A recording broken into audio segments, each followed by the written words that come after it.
That's where it builds its logic. Yeah. Right? It's the eye through which it sees everything is darkened by the death that's in the world.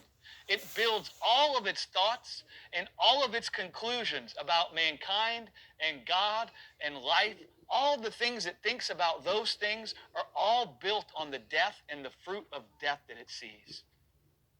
That's where all its judgments come from. Death.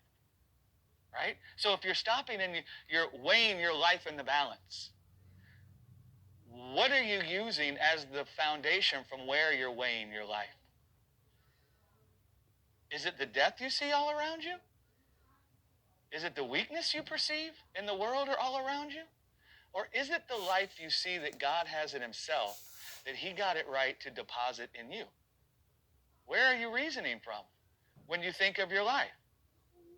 And so that's the carnal mind. All of its judgments and conclusions about everything are filtered through the death and the lack and the corruption it sees. Everything is filtered through that. That becomes its sight. Lack becomes its sight. You ever felt angry with God when you thought your life was going wrong? You ever felt angry with God and felt like God wasn't with you, that God wasn't doing what he needed to do when things were going wrong in your life? You know why you felt that way? Because you were looking at the death you saw. And you were building your idea about whether God was there and whether he was giving you the life that you need. You were building all your thoughts and conclusions about God and your life on the weakness and the death you saw, instead of the life you saw that he manifested inside of the man Jesus to conquer death. Because I promise you, when you encounter death in the world, if your thoughts and your conclusions about what you see is built on the life that manifested in the man Jesus that overcame death, you'll never conclude God isn't with you. And you'll never conclude that he hasn't given you what you need to have life.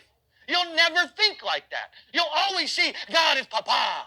God is Abba. God is with me. God is the shepherd and the bishop of my soul. And you'll immediately see that God has condemned the death that was condemning you. But if the place you reason from about your life and about God is the death you see, what will happen is you'll say, God isn't as he ought to be, and neither am I.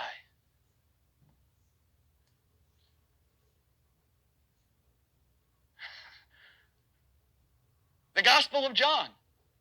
What does it say about Jesus? It says, in Jesus is life. And what does it say about that? So in Jesus' life, and it says, in the life was a light to all people. A light to all people. Do you know what a light does? It makes it to where you can see. And so we'll talk about this in great detail next week. But what it's talking about there is the life that manifested in Jesus opens our eyes to the love of God.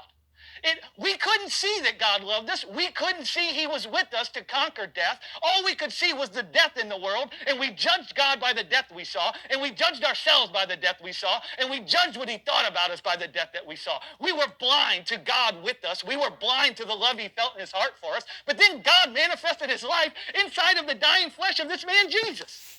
And a great light shined in the midst of the land that was covered in darkness. And that light opened our eyes so we could see God with us. You think God ain't with you when you see death? Well, God got nailed to the tree to conquer the death that you think is telling you he ain't there.